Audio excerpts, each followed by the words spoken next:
Oh yeah. Got this. Ooh. Yeah. Okay. Like this.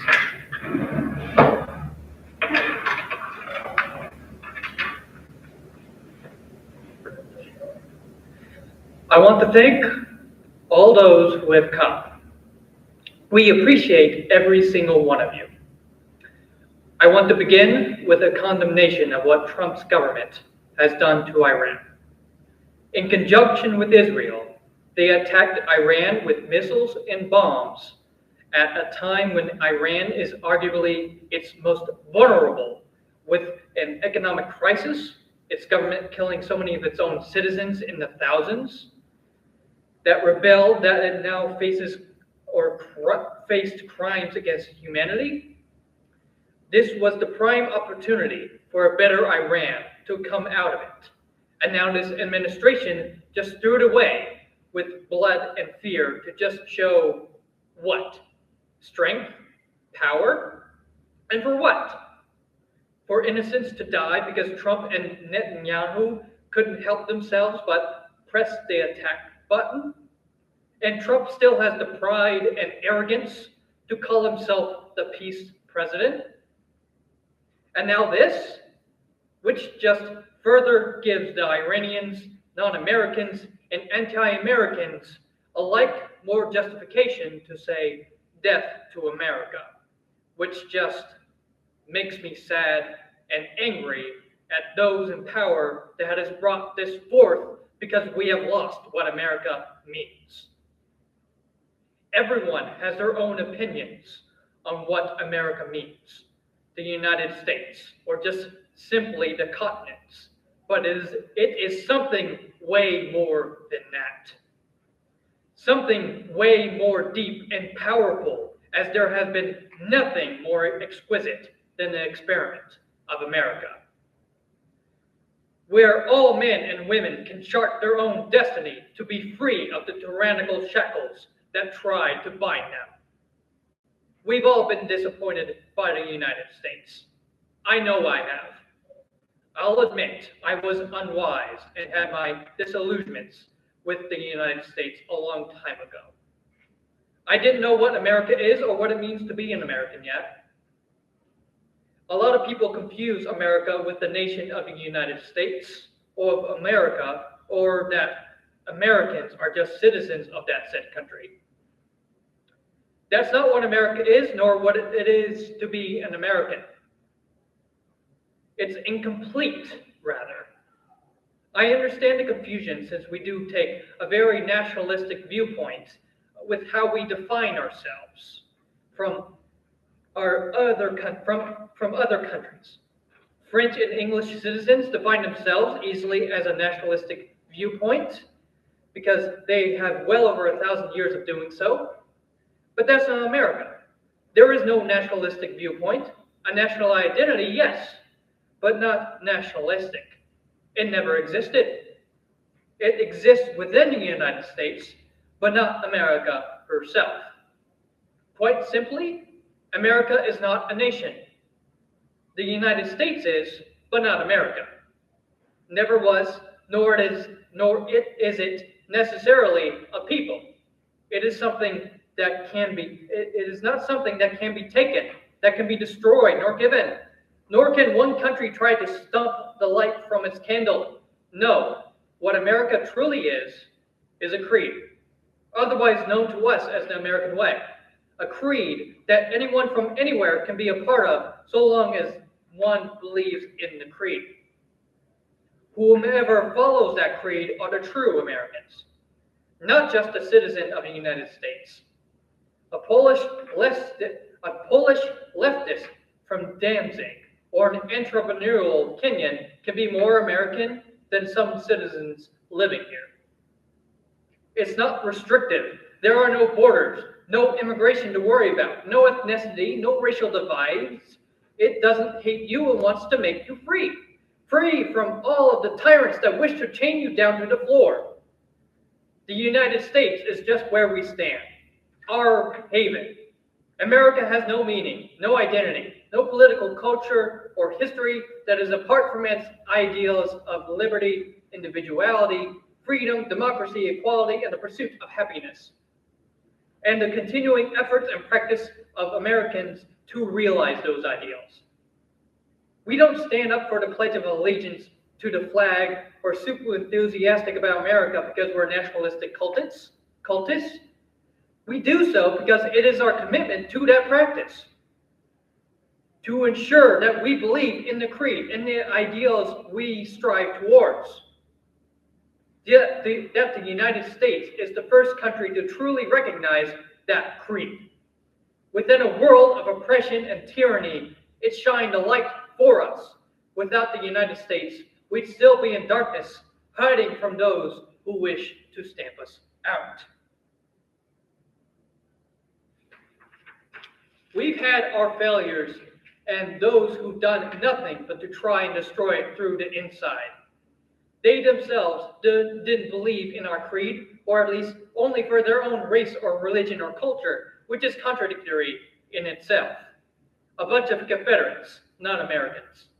Slavery, segregation, Native genocide, the Confederacy, all sins that deserve its condemnation, and nothing can be done to pretend they weren't worse than they were. All fair criticisms from those who criticize the United States. Tyrants will always try to infiltrate, to tear us down, and destroy us as they are doing right now with this administration. Way too many Confederates in this administration rather than Americans, Trump being one of them. A dismissal of all of them is just as vile. But are we the sum of our failures and sins? Does that mean all is lost and we must give up the American experiment because of those horrid sins? That America is unforgivable and must be destroyed root and stem? I say that it's a cowardly, arrogant, and apathetic sneering to say yes to that. To throw that baby out with the bathwater with the arrogant, cowardly, and apathetic belief that burning the forest is the only way forward. To lay waste in order to establish what they believe is right, not the people, just them. The history books are filled with such examples, and they all end with the bodies of these apathetic, arrogant cowards in the gutters. Or for such cowards demand return what came before in the cry for stability and peace, when it is only quiet and cowardice. The French Revolution and Napoleon returning to the Bourbon monarchy, the Russian Revolution murdering the Romanovs only for Stalin to be a vile czar in all but name. All four marks of apathetic, arrogant cowards quitting so they can have such illusions of peace and stability or some ideological purity in hopes of a utopia that is rather a dystopia. For what is a utopia but a paradise for a specific ideology, not of all? Where they pull the wool over their eyes to blind them from the painful truth that liberty, equality, freedom, the pursuit of happiness are fragile things that must be fought for with the utmost vigilance and obstinance. Our republic depends on us being such, that giving up on it because of our horrid failures is a mark for cracks in the dam. A single crack in it opens the floodgates to such apathetic, arrogant cowards to demand return to something that never was, or to cry for a forest fire because our horrid sins make us not good enough, choosing to define us by it. And such liberty, equality, and freedoms die all because they want their peace and safety or their ideological purity, not realizing the danger that it brings. It is not the inhuman bondage of human beings that define us, nor does the ethnic cleansing of Native Americans, nor the many horrid sins we have committed.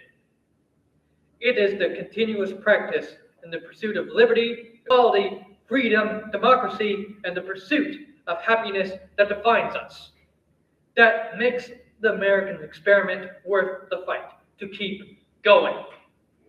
And choosing to define us by our failures and sins is not a desire for that practice, but only for destruction and death.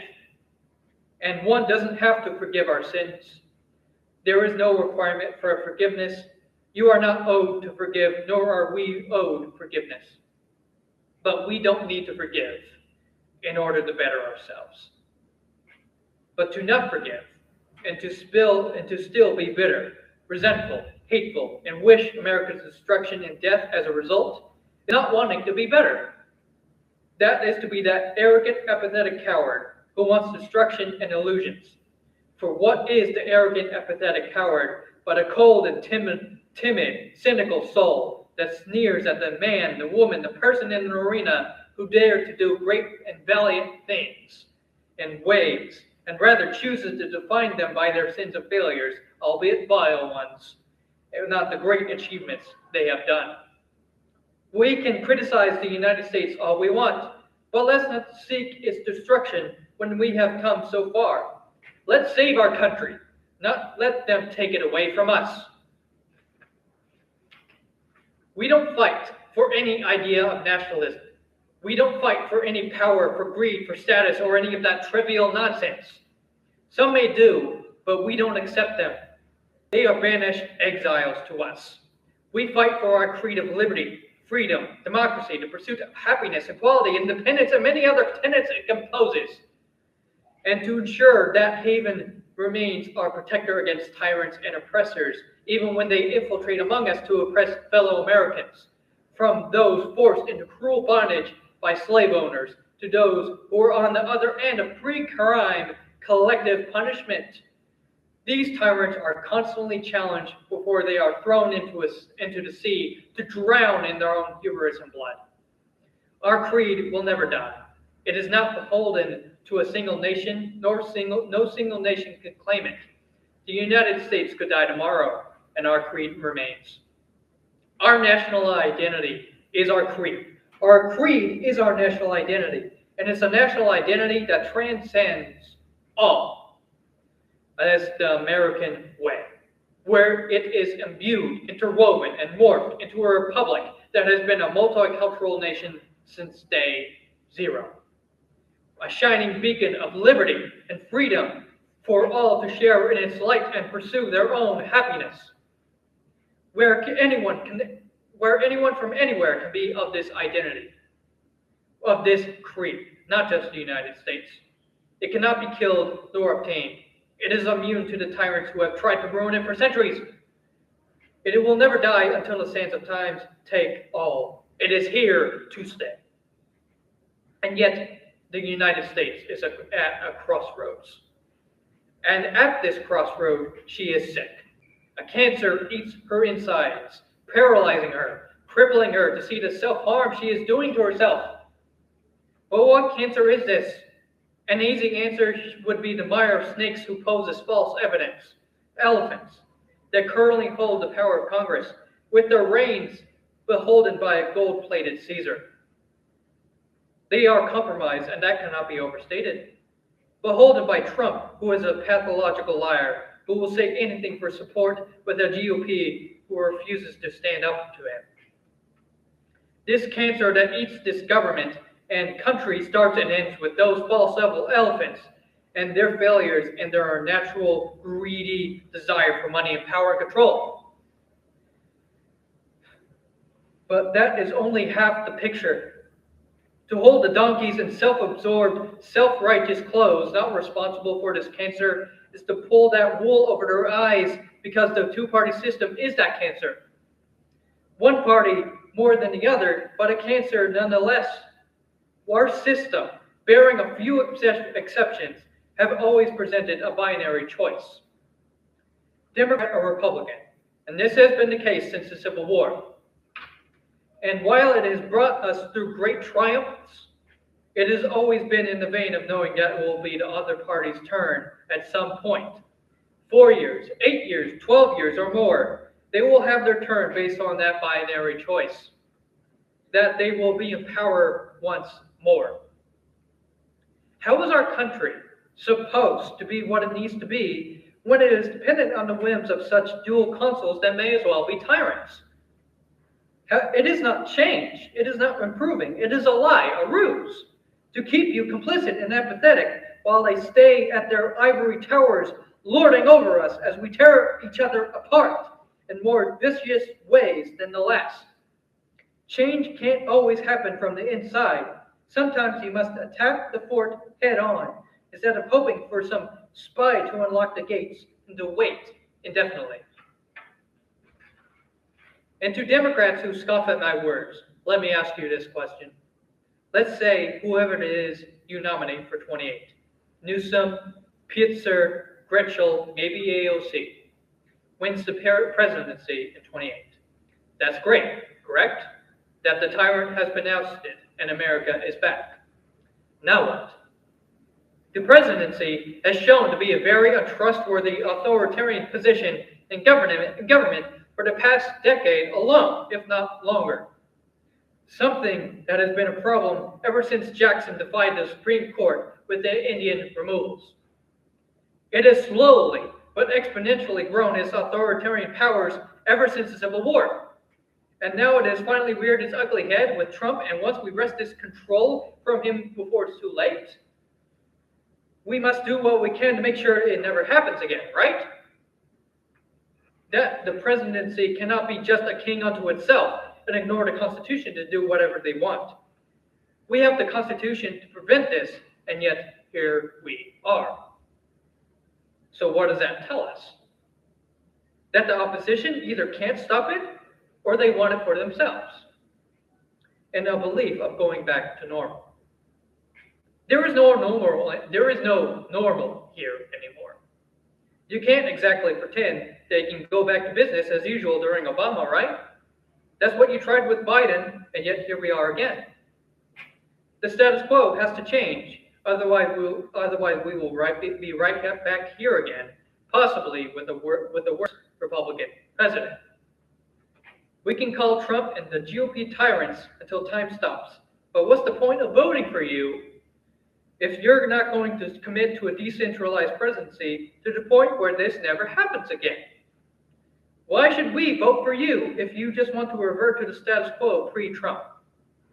Or in simple terms, want the power for yourselves, like with Biden or Kamala or Hillary. None of this works, none of it, if whomever you nominate for president doesn't take a vested interest in decreasing their own power as the president. We're just going to be right back here again, where you call the president tyrant until you're blue in the face, when you could have stopped it by decreasing your own power. But you don't believe in that. Otherwise, you would have done it, and yet here we are. How are we supposed to trust that your words of resistance and fighting back are nothing but hollow, cowardly words, unless you want to decrease the power of the president and give that power back to the Congress? That means decreasing the authority of power of the executive orders, limiting the scope, scale, and reach of the president's war powers, banning unitary executive theory, giving more authority and power to Congress, and in turn abolitioning the filibuster so that Congress can actually do its job. Term limits, all those things that make Congress what it's always been. Not a bump in the road for the president to do whatever they want. If you're not only can commit to that, but also will fight tooth and nail to keep such powers for yourself when you become the president, then you're not as serious about stopping Trump. You just want your turn again. You just want power again because you think you'll do better. The DNC and the GOP are treating the presidency like a toy to share. Except the toy in question is the most dangerous toy on the planet, where the wrong time to share results in millions dead. And you may be right that you would do better, but that's not how it works, and you know that. You are not entitled to anyone's vote. And all of this, it only shows that they are incapable of standing up to Trump and his sycophants, whether by choice or not willing to sacrifice. Why should we continue to support such cowards who don't even know the meaning of the word sacrifice? 10 years ago was the birth of our revolution and brought forth the ideas we believe and have fought for since then. Many trials, tribulations, and many regretful sins since then. But we have come out of it as the leader of the free world. the arsenal of democracy, of liberty. And we have neglected it, or worse, gotten bored of it, trying to find some new thing to fight for. And here we are now with one reactionary half trying to drag the country back into the 1950s, if not the 1850s. Warts and all. And the other half just wants to be a stopgap, again for the glory of the status quo. Our complacency and apathy is why we are here with that incompetent duopoly. Do we, with eyes, see not, and with ears, hear not the corrupt swines and snakes devouring our country into bits and pieces through controlled oppression and resistance, where both the oppression and resistance is mutual in order to satisfy us for a period of time before they repeat once more? Are we to truly believe that these acts from both parties are acts of love? No, they are nothing more than bread and circuses while they steal the grain from under our feet, while they point to the immigrant as an easy target to blame. Except now the bread is stale and the circuses are boring. How many times do they need to blame the immigrants and poor people, and even pointing fingers at each other, before their words become hollow, if not already? We see those words, hollow words, already, and yet why do we allow this nonsense to continue year after year with no change nor push for it? Because of us. Because we are afraid to make that third choice, to say no, someone else. How many times have many people in this country complained about the binary choice, the lack of choices, the lack of parties to choose from, the same merry-go-round over and over again? There's the desire for it in this country. No one can truly deny it. But we don't, because our political system of election, a winner-take-all, first-past-the-post, single winner creates this cowardly prisoner's dilemma, where we decry and whine about the two-party system, but when to put up or shut up come election time, when the chips are down, we fall prey to vote for those two every time out of fear that you are throwing away your vote for voting for someone else. Then we go right back to where we are. And back to complaining about it again, and then rinse and repeat. That if you vote for X third party or Y third party, that vote goes to the other major party that could have gone to them, out of some weird sense that they are entitled to your vote. Well, I don't know how many of you who need to hear this, but no one is entitled to your vote, nor do you deserve blame for them not, nor do they deserve blame for them not voting for them. Only you can vote for who you believe in. Your vote is your vote, no matter the system or how pointless it may feel. They only have themselves to blame for failing to win you over. You can if you want to, but you won't. You always had. It has always been just a choice. A choice that many are afraid to make, since we've been convinced that the mathematically possibility makes it a waste of time when no vote is a waste of your time. That we need ranked choice voting and proportional representation before voting for third parties. But that is only half of the problem that is exemplified everywhere there is ranked choice voting and proportional representation. And that other half is that when given them, we still vote for the two parties anyway, because we are still too afraid to choose something different. Both halves of the country are still going to be Democrats and Republicans after it, without a third party being there for them to choose, let alone afraid to choose. Those who complain about the third parties being spoilers, or whine about someone voting for a third party who is never going to vote for a third parties anyway. They're just Democrats or Republicans. If one only votes Democrat or Republican despite having another option, despite ranked choice, despite proportional representation for so long, for so many times, then they're a Democrat or a Republican. At some point after so many elections, you are who you vote for.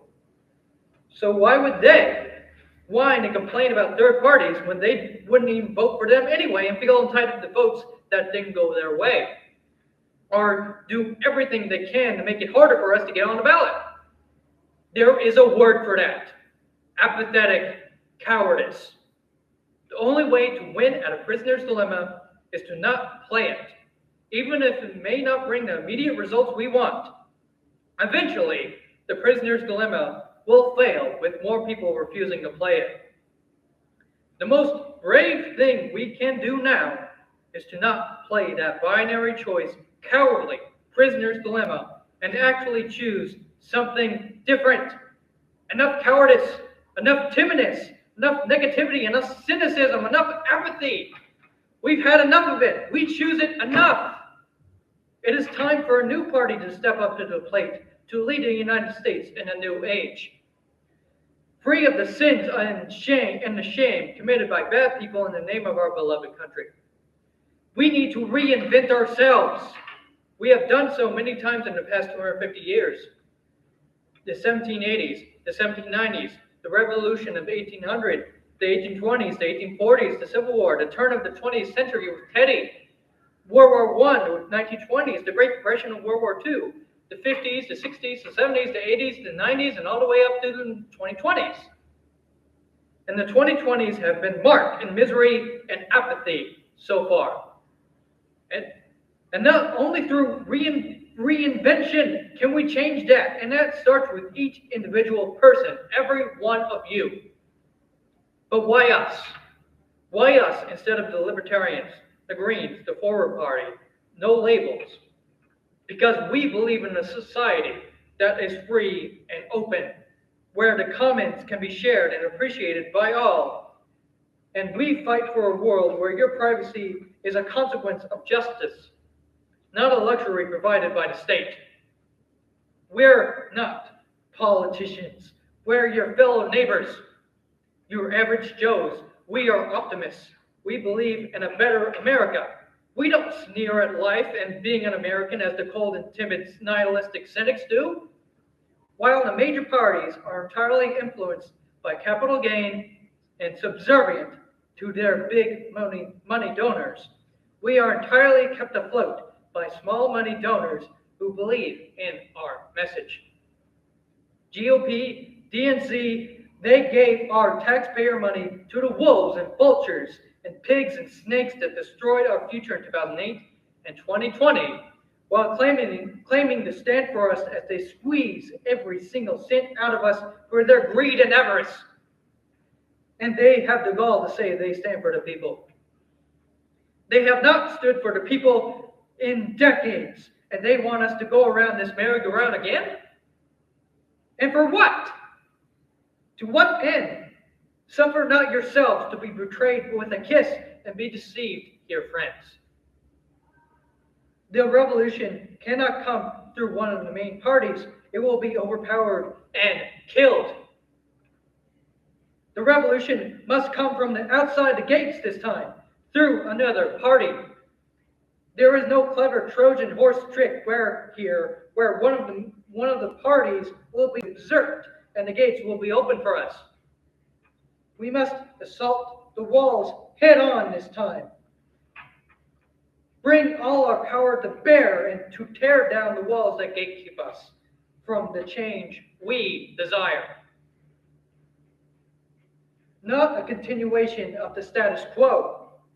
And what is the status quo but lies, controlled resistance, broken promises?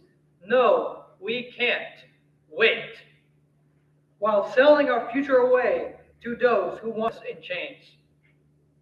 And an inequality gap that grows every day exponentially and forces us to be renting serfs. Never owning anything in our lives, just rent and more rent and rent. That is not acceptable anymore. These two parties, these oligarchs in corporate empty suits that own them, they're not smarter than us. They're not more talented than us. They're not even more powerful than us. They're just greedier than us, with control in their hands. We must wrench that control away from the betterment of everyone. We have to do something about it, even if some of us have to stand alone.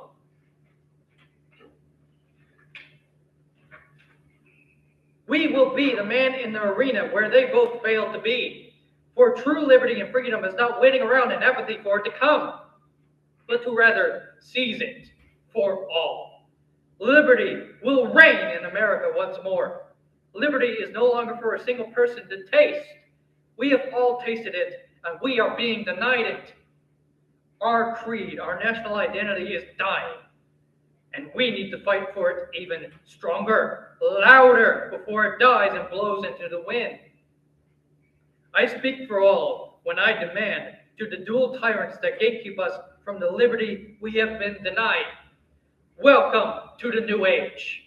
It's now or forfeit. If buying isn't ownership, then piracy isn't